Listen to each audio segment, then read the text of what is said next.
Hannes Meyer never stops being a protagonist for this group of people. But eventually Meyer is left behind, and people like Tolziner, Konrad Puschel, or René Mensch, and Weiner in particular, will continue to be connected to what they learned in the Bauhaus, but also have careers of their own. My name is Daniel Talesnik. I studied architecture in the Universidad Católica de Chile, and then I went for a master's and a PhD to Columbia University in New York. My name is Anja Guttenberger, and this is my podcast, Bauhaus Faces.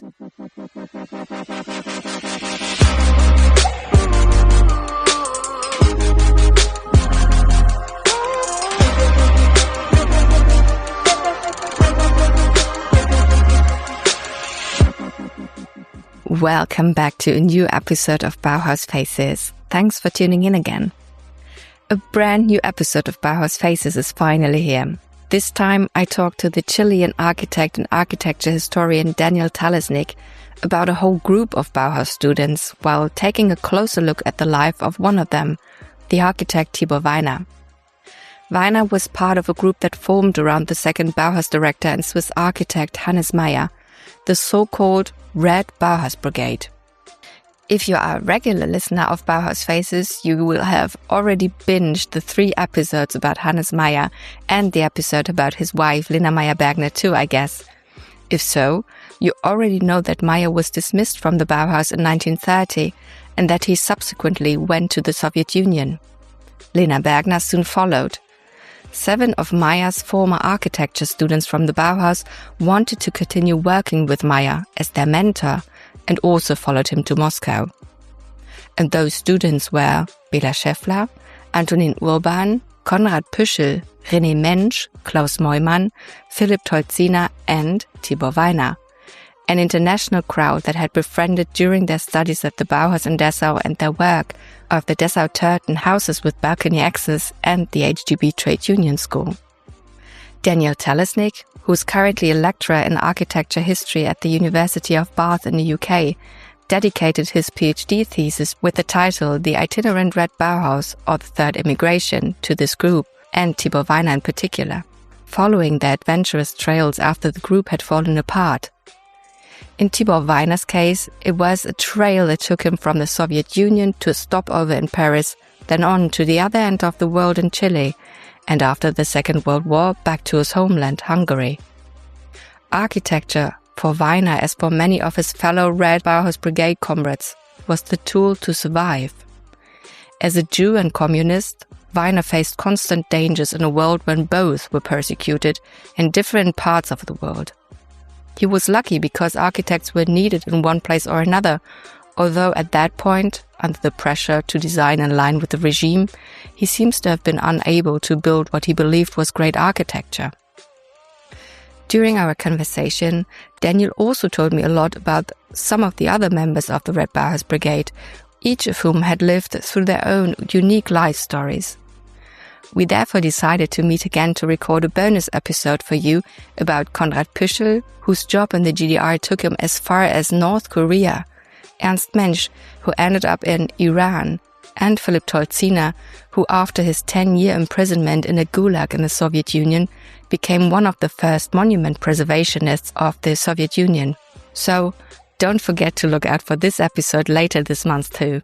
And please don't forget to give Bauhaus Faces a 5-star review on Spotify or Apple Podcasts, and to recommend it to friends, family and colleagues who might be interested in the lives and work of Bauhaus too. Now, without much further ado, let's dive into a new episode of Bauhaus Faces and shine a light on Tibor Weiner and the Red Bauhaus Brigade. Tibor Weiner is precisely my way in to the larger research because he lived in Chile for a period of time, almost parallel to the Second World War, from 1939 to 1948, and I was very curious about what he did there, and that led to basically reconstructing, we could say, the universe from where he had emerged as an architect and educator. I've met in person 2 of his 3 daughters, and I've been able to reconstruct a little bit the story of his childhood and the background of the family. Tibor Weiner was born in 1906 in Budapest, in Hungary. He came from a Jewish household, and his father worked in some capacity for the kingdom. He worked in the mills, apparently. So they were an upper middle class family. Why did he study architecture? That's a question that I can't answer, but I know that he studied architecture between 1924 and 1928. And he studied in a university that was called the Franz Joseph Royal University, which is today the Technical University of Budapest. And it was a university, at least in the career of architecture, that was based or modeled a little bit after the Zurich ETH. So architects with a technical emphasis, architect engineers. The only difference is that there was an emphasis on architectural history, which I am not sure if that was the case in the ETH at the time. The Bauhaus, there was a very active connection with Hungarians. That's one thing that could be said, including Marcel Breuer had been born in Hungary, Laszlo Moholy-Nagy was Hungarian, but most importantly, or more specifically, an architect called Farkas Molnár had been to the Bauhaus, and after Weiner studied architecture, he worked for Farkas Molnár in Budapest. So that's my speculation, that encounter led him to know about the Bauhaus. It should be established that when Farkas Molnár was in the Bauhaus until 1935, there wasn't really an architectural program, you could say. So this was a new thing, the formal architectural training in the Bauhaus that had started to happen in 1927 with the arrival of Hannes Meyer.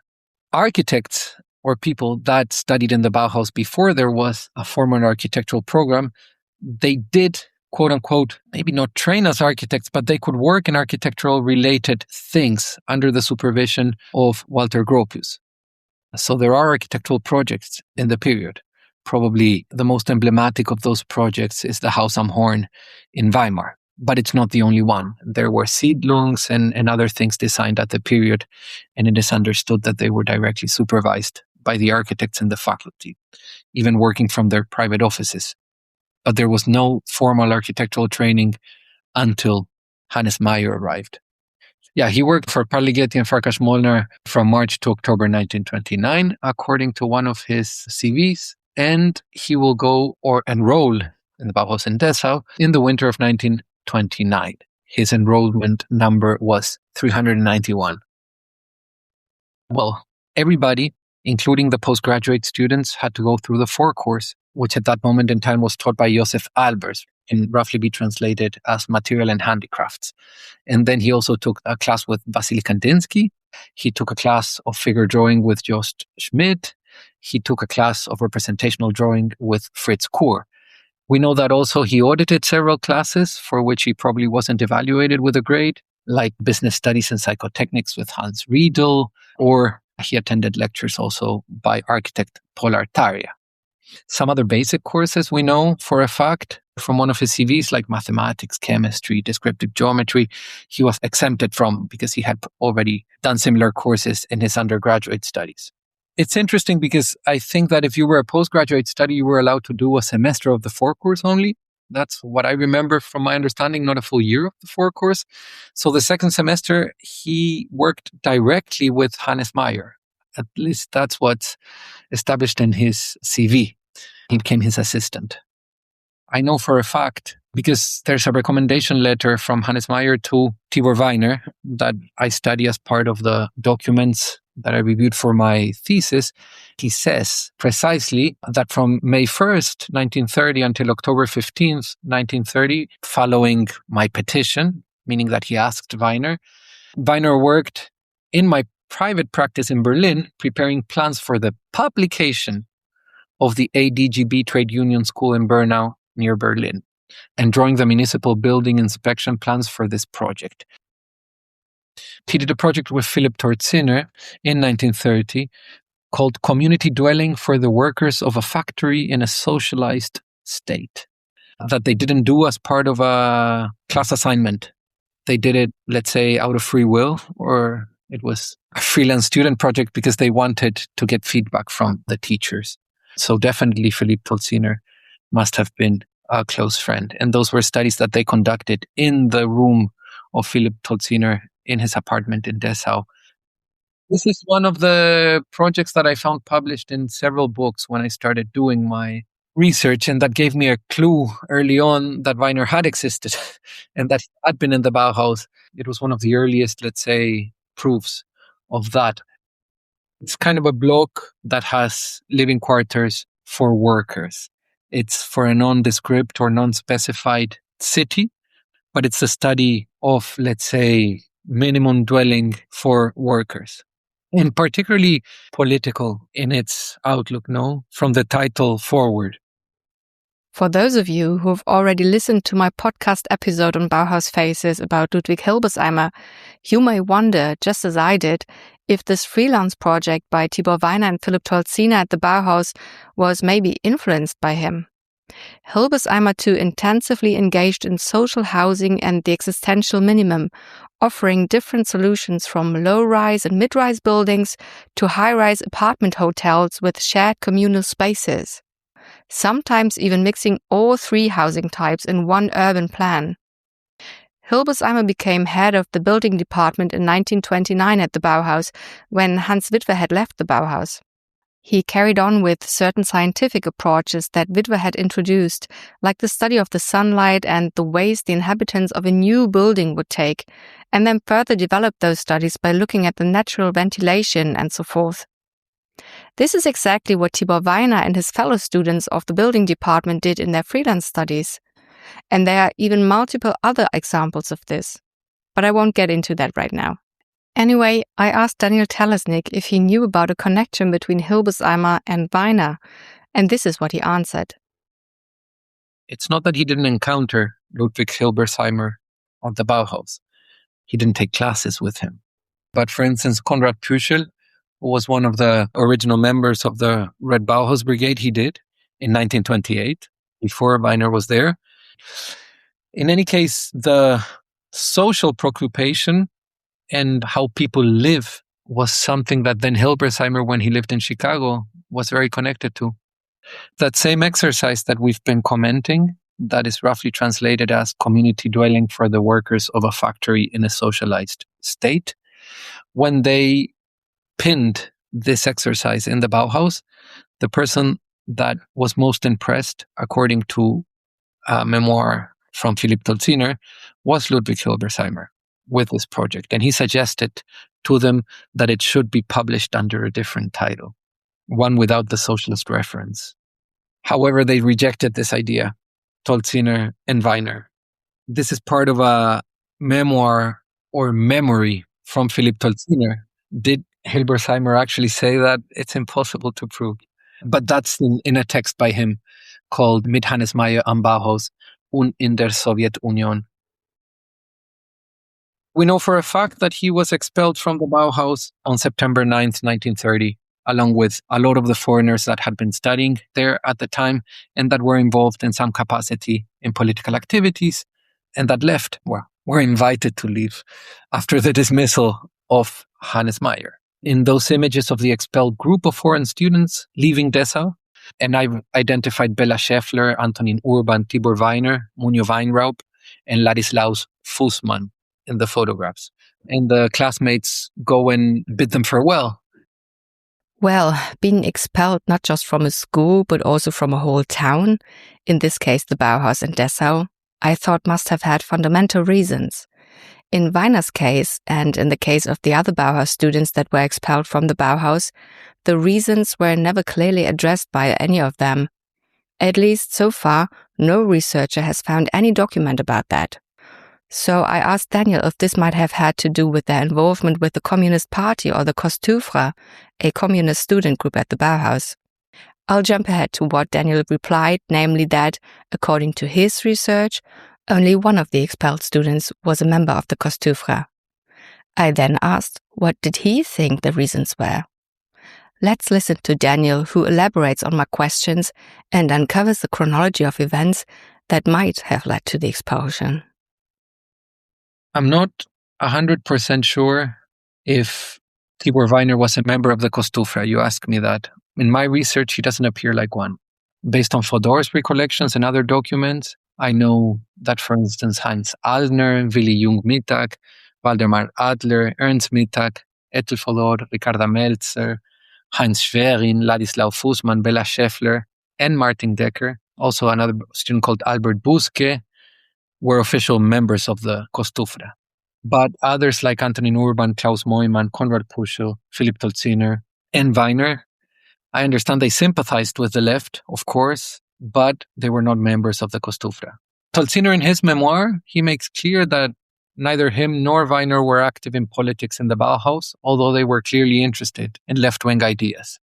But they were not student representatives of the Communist Party or something along those lines. So that has been clarified by Tolziner in his memoir.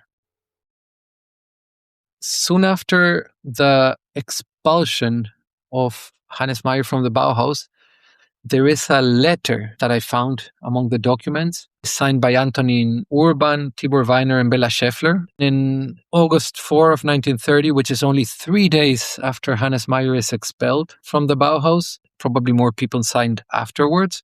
It's in official stationery from Bella Scheffler, who must have had some sort of architectural operation because it says Bella Scheffler Architect on the top. And there's a paragraph that reads, "We are thinking that it would be right if we could stay together with you. We should discuss in what capacity. For now, we just want to tell you that this is what we want." So it's a sign-up sheet or a letter in support of Hannes Meyer. It's understood that they sent to him. So that's the origin or a first piece of evidence of the fact that they wanted to stay together as a group and to work with Meyer as a mentor, right? And I interpret in my research that basically their move to the Soviet Union as a group is a continuation of their education. We do know that when Mies is named the director at the start of the next semester, he makes all of the students sign a document establishing that they will not be active in politics. It could coincide with the fact that some students didn't sign or agreed or something along those lines, although the Kostufra still works underground during his time, and that were not expelled. And that's when he closes the Preller house and asks the students to find another accommodation and a series of other measures to prevent political association. He converts the Preller house from studios to workrooms, and there's guest room for teachers in the 5th floor. So Meyer is expelled August 1st, 1930. The students write that support letter on the 4th of August saying that they want to stay together. Then by August 5th, Mies signs a contract, and by September 9th, some of the foreigners are expelled. He gives him an official diploma.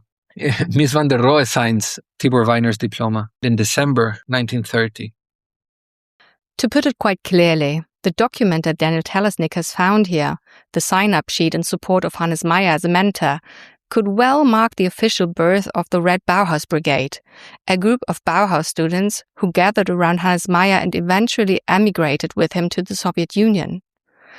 The chronology of events that Daniel outlined shows that this written declaration of support for Hannes Meyer, made immediately after the dismissal as Bauhaus director, would have been a perfectly valid reason to expel the students from the school as well.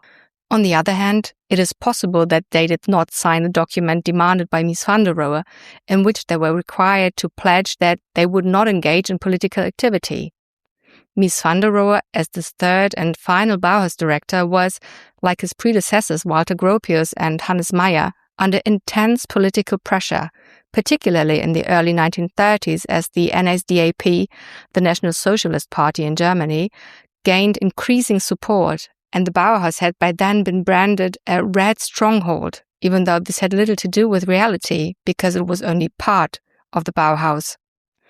It is questionable whether a mere refusal to sign would have led to an immediate expulsion from the city altogether. The students' loyalty to Hannes Meyer, however, who had been dismissed from the Bauhaus in absence on the grounds of alleged political activities, would have been a perfectly logical reason. It seems that Mies wouldn't have had any other option than expelling the students. Tibor Weiner's Bauhaus diploma, signed by Mies van der Rohe in late 1930, seems to suggest that he was on the side of the expelled students, and that their expulsion from the school was not entirely and voluntarily decided by the Bauhaus director alone. If you are interested in this particular time, I recommend listening to the podcast episodes of Bauhaus Faces about Hannes Meyer and Ludwig Mies van der Rohe, in which I discussed this period with the art historians Dara Kiese, Tatjana Efroussi, Fritz Neumeier and Vita Nowak too. Let's go now back to Daniel and see what Tibor Weiner and his fellow Red Bauhaus Brigade comrades did after they were expelled from the Bauhaus and from Dessau. He stayed in Germany, and he's part of the group that was enthused by the idea of joining Hannes Meyer in the Soviet Union. Because after Meyer was expelled, let's say this to narrate the story, he presented himself in the Soviet consulate in Berlin and offered his services. So he courted an invitation for himself, if you will, with the support of several people. And that took a while, because he first leaves with one of the students called Bela Schäffler, who was from Belarus, but of Hungarian extraction, if you will. And he goes in October 1930 to the Soviet Union. But the other 6 students, among which we find Weiner, and their names are Klaus Moymann, Antonin Urban, Konrad Püschel, Philipp Tolziner, René Mensch, and Tibor Weiner, they won't arrive until early 1931. They are a very international group. I started by saying that Bela Schäffler was from Belarus, Klaus Moymann, German, Antonin Urban was Czech, Konrad Püschel was German, Philipp Tolziner, German as well, but René Mensch was Swiss. So it's a very representative group of what was the reality at the Bauhaus at that point in time, a very international studentship. It was very difficult to bring them to the Soviet Union. Well, they got visas or papers and received official invitations and they could travel. But at some point, when Hannes Meyer is already in the Soviet Union and they are still waiting for their papers, and I believe they're living together, some of them, waiting for the papers to arrive, there's a discussion of how are they going to be paid or how much they're going to be paid. And Hannes Meyer explains to them that it looks like not enough money, but actually you can live quite well on that sum. It's a non-consumerist society, and he goes into that line of explanations. Because a lot of what happens to Hannes Meyer in the Soviet Union, and probably talked about this in detail with Tatjana Efroussi, is that he becomes a communist. He gets indoctrinated formally, if you will. He starts studying Marxism. And the letters that he sends to Lotte Bese at that point in time, eventually Lotte Stam Bese was his partner at the time of those letters. He says to her things like, you need to study more before coming here, you wouldn't make a good socialist. Anyway, there's a lot of discussion of him being, let's say, a new version of himself because he has encountered a society that works under different premises and that he's going native. So Tolziner, Urban, and Weiner did one of the entries for the 1931 competition for the Palace of the Soviets. This was one of the stages of a competition that had several. And they claimed that Hannes Meyer was a consultant. And Hannes Meyer reinforces this idea. But how true is this? Meaning, probably he was more involved than just as a consultant. What is important about this competition, it's clearly a modern project, although it has some hints of what would be socialist realism later. And we can deal with that immediately. Those hints are a compound of statues that were located in the square, 4 statues that were called something along the lines of the 5-year plan in 4 years. And then there's also a frieze in the main building that had a motto. And you could say that that's also something that would appear in the architecture towards the end of the 1930s in the Soviet Union. But it is a modern project, and it's 2 buildings. There's an administrative center that had a seating capacity of 5,900 people. And then the big building, the Congress Hall, had a seating capacity for 15,000. It's parallel to the river, and there's a very big square between the 2 buildings. It's a rectangular lot. In the middle of the compound, and this is perhaps what's most interesting about the project, there is a large public space that was 220 by 110 meters. And this, we can call it a civic plaza, could be activated in different formats depending on what was happening. You could have bleachers, you could have a stage, or certain other configurations.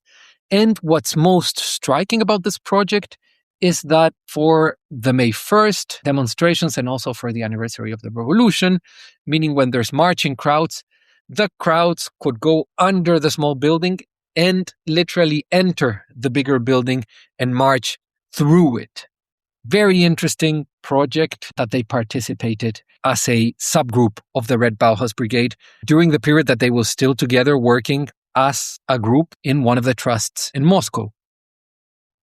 They lived together with Hannes Meyer in a bad square, and there's some photographs of that in the documents of Tolziner. You can find the floor plan. It's a big apartment, and the distribution of how they organize the apartment. There's a room for Weiner, one for Urban, one for Puschel, one for Moyman, one for René Mensch. There's one for Bela Scheffler, one for Hannes Meyer. There's one shared bathroom with a shower. There's probably a smaller bathroom without a shower. And there's other two people that live in the house as well that are not part of the so-called Red Bauhaus Brigade. Yeah, they're invited to work in a trust that's called Giproftus, which is the Construction of Higher and Technical Educational Colleges Trust. And they are there as a group between 1931 and 1933. Hannes Meyer is involved in the beginning, but soon after, he leaves this trust to assume other responsibilities, but this group of students stays there. And they're designing schools, prototypes, and so on. They work for places like Tashkent, Baku, and that lasts until 1933. What happened to the Red Bauhaus Brigade members after 1933, when they stopped working together as a group in Giproftus? What's most interesting for me, at least, is that unlike Meyer, many of the members of the brigade were able to build in the Soviet Union, meaning that the designs that they did got built. Urban, for instance, allegedly designed and built a vocational school in Novokuznetsk. In 1932, also, Bela Scheffler went to work for an architect called Peter Oranskij, and he worked in the planning of a new city called Uralmash. And he designed a series of buildings, among them a school with 10 classrooms and also a stadium. Most importantly, at least for the group that I study more in detail, in 1933, Puschel, Tolziner, and Weiner joined former Ernst May Brigade members Mart, Stam, and Hans Schmidt in designing the city of Orsk, where they would remain until 1936. As was normally the case for new towns, Orsk was built to accompany an industrial operation on the banks of a river, in this case the Ural River. This is towards the border with Kazakhstan. Eventually, Schmidt had sole charge of the design of this project, modifying the centerless first proposal and rearranging the buildings on the short sides of the rectangular city blocks by rotating them 90 degrees to create basically a profile of a main street. Under Schmidt, the three former Bauhaus Brigade members took on design and construction tasks, individually or in pairs. They took charge of whole city sectors. Moreover, since qualified laborers were very scarce, they also had the duty or the responsibility of training workers with no building experience, which was also part of their job there. The project that they did with Tolziner was, you could say, a prototype for housing workers. And I've associated it more, in my mind, with the ADGB trade union school and the way that workers were housed there in brigades, although they slept together in rooms, but that type of minimal living. The quartals in Orsk were for workers and their families, so there were different type of housings. I don't know the details of the project of the socialized state that we've talked about. I've seen the plans and I can derive conclusions from that. But what I can tell you from the buildings in Orsk is, they're blocks of building. They look pretty much like a housing neighborhood in any socialist city during the post-war. Generally speaking, we can say that the first show trials in the Soviet Union started in 1936, and this prompted the beginning of the exodus of all foreigners who could leave. Even those who remained an extra year, like it was the case of Tibor Weiner, left the Soviet Union by November 1937 at the latest, if they were able to do so. We commented, for instance, that Philip Tolziner, being of Jewish extraction, by 1937, with the Nuremberg racial laws already having been promoted in Germany, he had no passport. He was no longer a German citizen, so he could not return to Germany. Those who ended up staying usually had no choice, but their destinies were very tragic. They ended up either murdered or they were sent to the Gulag. under accusations usually of espionage. Hannes Meyer, for instance, left the Soviet Union in 1936. No matter how much Meyer and the other Red Bauhaus Brigade members had identified with the Soviet project, we can say that it was clear to them, first and foremost, that they could not live at that point in time at the service of it. So he leaves November 1937, very last minute, after he worked with Hans Schmidt and Mart Stam in Orsk. He works in other trusts and does other projects here and there. But we find him towards the last stage administrating some designs that had been left behind by Margarete Schütt-Lichowski. So he's kind of the person that stays in charge of them. She has left already with Schütte.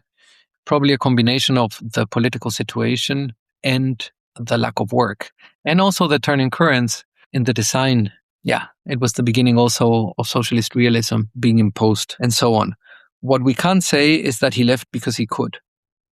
And there's a brief stint in Austria, which is very strange, and I have never been able to confirm why he goes to Vienna, but eventually he spends a whole year in Paris. In connection also again with Margarete Schütt-Lichowski, they will design or make a competition for a school with a local architect called Pierre Forestier that doesn't get built in the outskirts of Paris. And then the year that he spends in Paris, he's desperate to leave. He's just looking for a way out. We have evidence of all the letters that he writes. He's trying to get a job in Australia. He's trying to just literally trying to leave Europe. Tibor Weiner's efforts to leave are best documented in a series of letters that he exchanged with his mentor Hannes Meyer, starting in 1937, when Weiner writes to Meyer, "I really want to get to the other end of the world as soon as possible, if not to the moon." The correspondence is today part of the Hannes Meyer estate at the Deutsche Architekturmuseum in Frankfurt am Main, at the Dam. They will write to each other very actively in that period that he's in France, and then they will write to each other also when one is in Mexico and the other is in Chile. Less frequent, but still there is some communication between them. So there's several letters from 1938, 1939, when he's trying to literally find a way out.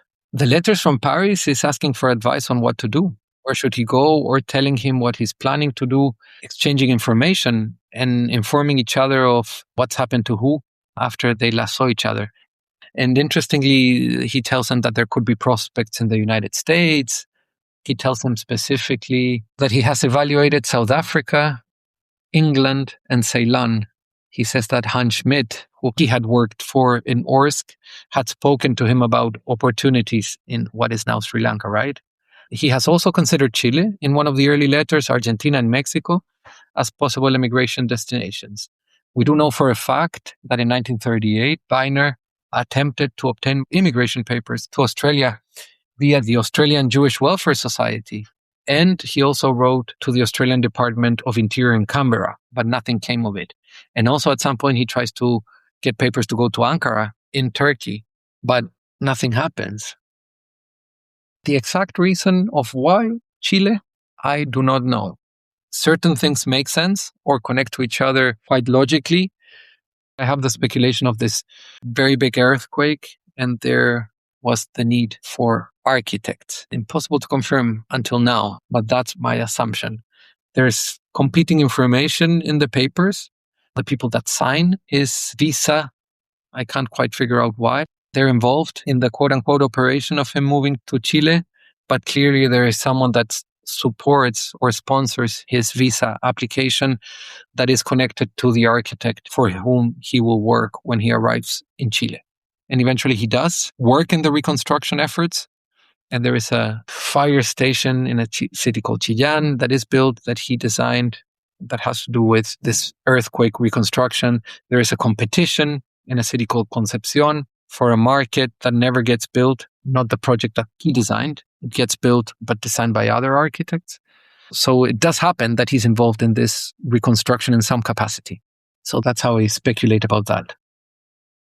He gets married right before to a fellow Hungarian, and he arrives in Chile towards the end of 1939.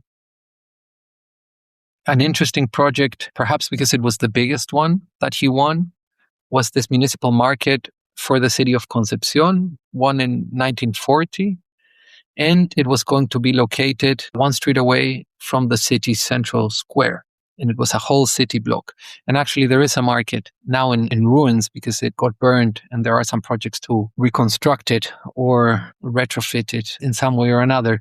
But it is a complex project. You could say there was a central nucleus, an octagon, literally, and or two-story wings that spanned from this octagon. And each of these wings was going to be devoted to different activities within the market. One for milk and animal produce, one for fish and seafood, another one for meat-related products, and then a fourth one for wholesale products. And the central space was reserved for fruits and vegetables, the octagon proper. It's a very functionalist building in the sense that everything works very sectorized. And you could say that it is connected to his 1932 type project for a pedagogical institute of technology that he did under another trust that was called the Vustoy project in Moscow. Because this project featured 3 wings with a semicircular auditorium set before a Y-shaped scheme. So the fact of having a central body and then having different volumes or pavilions emerging from it is comparable. But then again, that's very functionalist in general. It's not particular to what he designed. It's part of something that was happening at the time. He was connected to a group of students that were leading at that point in time, in 1946, the reform of the oldest architectural school in the country, of the University of Chile. So it was a student-led reform in which they were trying to reorganize the curriculum. And they were connected by a structural engineer, a fellow Hungarian that knew Tibor Weiner and knew one of the students. And he said, well, I know somebody who has a lot of experience in education and maybe he could give you a hand. And the rest is history, because he really assessed them in building up a very organized study program that took a lot from the last version of Hannes Meyer's Bauhaus study program, the one that was not implemented. But a lot of the courses that he had taken as a student at the Bauhaus, you can see them being replicated in the Chilean curriculum. If we look at the chart of subjects of the Chilean program, it was divided into 2 cycles. The first cycle went from first year to the middle of third year. It was called the analysis cycle. And the second cycle went from the middle of third year until the end of the 6th year. And it was called the synthesis cycle. After these 2 cycles of education were finished, students would move on to do a final degree project. So it's a very long study period, right? Becoming an architect would take 7 to 7.5 years under this scheme. The 2 cycles, regardless whether it was the analysis or the synthesis cycle, they were also suborganized under blocks. And there was a philosophical block, a sociological block, a plastic block, and a technical block. So students, for example, in first year would study architectural analysis, which was the core class of the first year. And then under the sociological block, they would have a class called biology and hygiene, very similar to things that were being instructed at the Bauhaus at the time, and related to this idea of how biology and architecture are intrinsically connected, and the body in space needs to be understood from certain life premises, if you will. In the plastic block, they had classes that were called composition, plastics, technical drawing. And in the technical block, they had more technical courses, literally speaking, mathematics, descriptive geometry, technical physics, and technology of materials. And the program advanced, and it's very detailed. Second year in the sociological block, they had social economy, for instance. So it built up in that way. And I've seen how this overlaps with that last scheme of a study program of Hannes Meyer's Bauhaus. And clearly, it's literal. Even the name of the courses are the same. Not all of them, but many of them. It's based on, that would be probably a precise way of describing it. Through Weiner, the architectural scene in Chile, not only in the University of Chile, because this got broadcasted and it ended up influencing how architecture was taught in the other school in a way. And also it had an effect on the region. Some of the courses had an effect on how architecture began to be taught in Peru, so on and so forth. So I would say that through Weiner, the architectural scene in Chile was enriched by the transmission of aspects. The emphasis is on aspects from a stage of the Bauhaus's culture. But what's interesting is that this is not only in terms of content. That is one thing. but also in terms of social, cultural, and political agendas. The emphasis on the social, because you have to understand that these students were trying to transition from a more Beaux-Arts way of being taught architecture that had more to do with, you could say, in very general terms, architecture as an art form, and transition to something that was closer to the real needs of a country like Chile by 1946. The need for housing for workers, the need for more hospitals, public infrastructures of those natures. So that's the background for their desire to reform the study program. That is more connected to the real needs of society at that point in time. To properly understand Tibor Weiner's situation in Chile, I asked Daniel Talesnik to briefly share some background on the political atmosphere there at the time. He arrived during one of the three governments from the Radical Party, which is center-left. They're all slightly different in nature, but there is an emphasis on education. So he arrives during the first of these governments of the Partido Radical, a president that was called Pedro Aguirre Cerda, who ruled between 1938 and 1941. He will be there throughout the presidency of the second of this radical as in the name of the party, not radical as in their attitude. Presidents called Juan Antonio Rios, who ruled between 42 and 46, and he will leave at the start, more or less, of the third of these presidencies from the same party, president called Gabriel González Videla. And he will turn things around because he wins with the support of the Communist Party, but then he turns against them and bans the Communist Party. And the wife of Tibor Weiner, Judith Vadja, was a journalist that worked for the communist newspaper. And he was in the mix also in some capacity or another, through friendships, through acquaintances. His social circle was all people connected to this. So they decided to leave.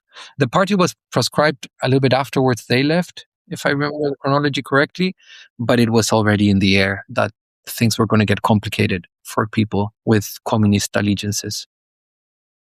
He doesn't leave Chile in a good predicament. So based on the letters, I don't know how that played out towards the later stage of his life. But based on the letters that he's writing as he's leaving Chile, he leaves embittered. And not only because of the political situation, he had run also into complicated economical situation. He's left with some debts or unpaid work from an architect that he was partnered with in the first stage. And then he works for real estate speculators, let's say designing buildings for constructors or so on. So he finds it very hard to make a living towards the last stage of his life in Chile. By then they had two daughters. There's a third daughter that will be born in Hungary when they return. And you have to think that he's a person that has been on the run a couple of times already and has encountered this type of situations. He leaves the Soviet Union in the nick of time before foreigners and his close friends run into extremely complicated types of troubles. Several of them die in that period. Then he will leave France also in the 23rd hour, very last minute, probably some of the last ships that can sail before the break of the war.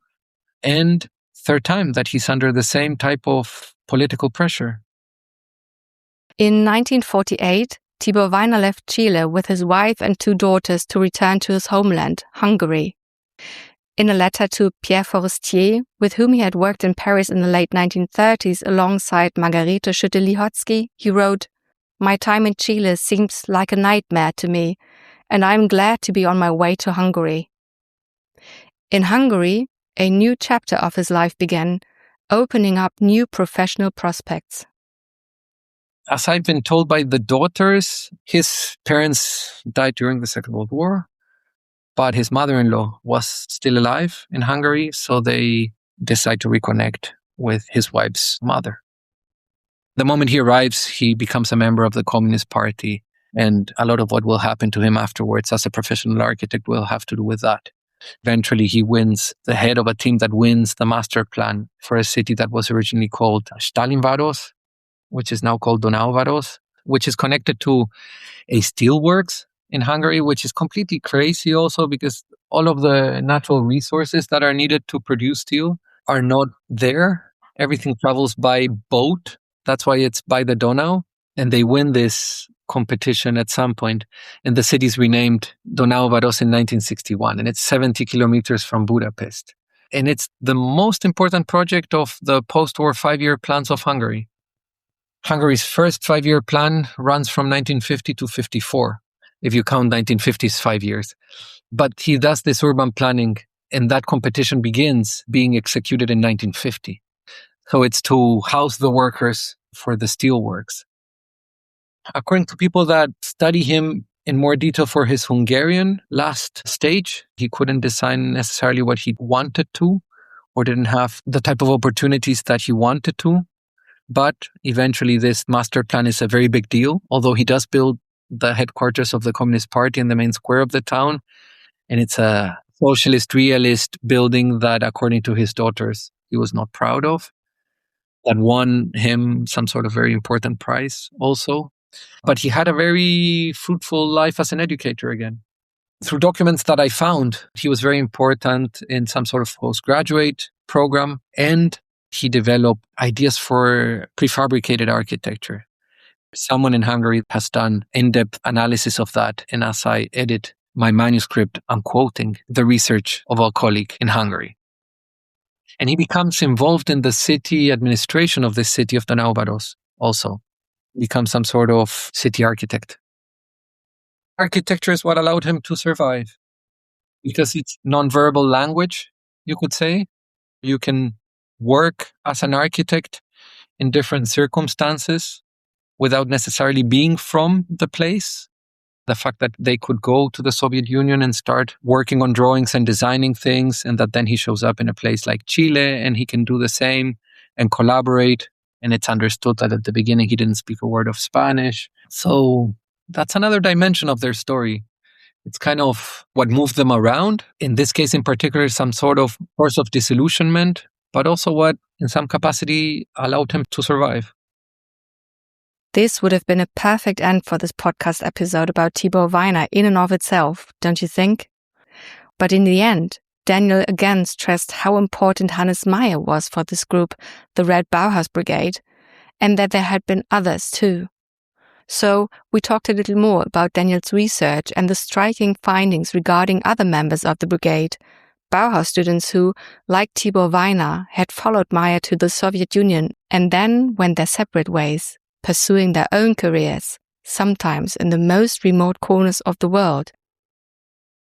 Hannes Meyer never stops being a protagonist for this group of people, and it's impossible to tell their story without emphasizing Meyer.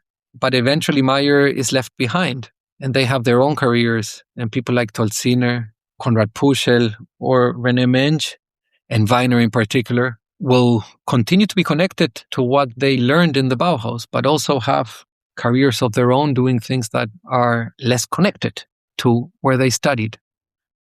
The Jew is Tolziner. He's the one that tries to reconstruct the story of the brigade. So in his archive, you find his efforts to reconnect with all of them. And he's the one that has news from the rest. But it's an archive that's full of duplicates, or triplicates, we should say. In my research, I make the distinction between what I'm calling the Third Migration, which are architects, not only from the Bauhaus, but a lot of them from the Bauhaus that at some point go to the Soviet Union and eventually get displaced to the most faraway places in the map of the world. And then there's a tendency that they reconvene in Europe after the war. So they have different stages, and many of them are associated to, if not the Communist Party, to left-wing ideas. And that has a lot to do also to why they move and why they travel. You should add in cases like Weiner, the fact that he was Jewish extraction, and there was that in the mix in his desire to leave Europe in 1939, of course. But I make the point that they're very different from the Bauhaus that ends up in the United States. Gropius in Harvard and Mies in IIT, there's a whole very official legacy to their stories. These stories are way more scattered. There's way more gluing to do. Today, the traces of Bauhaus architect Tibor Weiner are scattered. Held partly in the archive of the Architecture Museum in Budapest, the Moi Moya Epitaph and partly preserved by his daughters. Through his estate and through the remarkably concise estate that Philipp Tolziner left to the Bauhaus archive in Berlin, Daniel Talesnik was able to piece together Weiner's life. What he and a wider circle of art and architectural historians have uncovered is nothing short of extraordinary. The story of those Bauhauslers who sought to continue the ideals of new building in the Soviet Union when building as a modern architect was about to come to a halt in Germany. In places like Orsk, they scaled up their ambitions dramatically, designing vast housing complexes for 1,000 to 3,000 people, a far cry from the more intimate experiments of the Dessau houses with balcony access that they had planned and built at the Bauhaus. But as history turned under Stalin's tightening grip, not all of them made it through. The years of the so-called Great Purge, set off by the start of the Moscow show trials of 1936, claimed many lives. Yet a few managed to escape in time, carrying their ideas across borders and forging new paths as architects in a world that had irrevocably changed. I will link 2 essential publications in the show notes that deepen this story even further. First, Tatjana Efrusi's recent book, Hannes Meyer, Soviet Architect, Life and Work in the USSR, 1930 to 1936. Long-time listeners might recognize Tatjana from part 2 of my episode on Hannes Meyer, and if you haven't heard it yet, it's well worth a revisit on Bauhaus Faces. In her work, she brings to life the realities of communal living of the Red Bauhaus Brigade at Albert Square, the shifting political climate of the Soviet Union, and the looming shadow of the show trials. Secondly, I want to highlight the extensive and deeply committed research of Astrid Volpert. In many ways, her work laid the ground for scholars like Tatjana Efrusi and Daniel Talesnik. Volpert was among the first art historians to travel to Russia after the end of the Soviet Union in 1991, digging not only into German archives, but Russian ones as well, as far as possible. In a 2019 article for the Bauhaus Imaginista online journal, she had already traced the paths of 62 former Bauhauslers, students, teachers, and administrative staff, including figures like the Bauhaus secretary Margarete Mengel, who had all made their way to the Soviet Union. Painters, graphic designers, architects, photographers, weavers, an international constellation spanning 11 nations, 15 women, 47 men. 21 were members of the Communist Party, and 18 went to obtain citizenship in the host country. I would like to thank Daniel Talesnik for readily sharing his in-depth research about Tibor Weiner, his involvement in the Red Bauhaus Brigade, and their lasting loyalty to their former teacher Hannes Meyer. During our interview, so many new connections have formed in my mind, leading to new insights for which I'm infinitely grateful. Not least because I'm currently working on a publication and an exhibition about those Bauhauslers who were involved in the design, construction, and equipment of the ADGB Trade Union School in Bernau, the very school that was designed and built during Meyer's directorship, 1928-30, and in which numerous students were involved. And yes, Philipp Tolziner, Antonin Urban, Konrad Püschel, and Tibor Weiner were among them. If you like to explore this topic further, there's more to listen to on Bauhaus Faces. Don't miss my episode on Lena Meyer-Bergner, featuring conversations with Viridiana Zavala and Sandra Neugärtner. Meyer-Bergner went to Moscow and headed a whole weaving factory there before emigrating to Mexico, where she produced remarkable work under entirely new conditions. Hers is a story just as compelling, shaped by movement, reinvention, and multiple departures. And keep an eye out for that upcoming bonus episode where we will turn to 3 other members of the so-called Red Bauhaus Brigade, Philipp Tolziner, Konrad Püschel, and René Mensch. Their stories, too, open up new perspectives on what it meant to carry the Bauhaus across borders and into uncertain futures. If you liked this episode or any other episode of Bauhaus Faces, as always, please don't forget to subscribe on Apple Podcasts, Spotify, or YouTube, and to recommend it to friends, family, and colleagues who might be interested too. And don't forget to subscribe to my podcast newsletter on bauhausfaces.com to stay up to date about new episodes of Bauhaus Faces. It will immediately pop up once you enter the website. You can also follow the podcast on Instagram via the handle @BauhausFacesPodcast.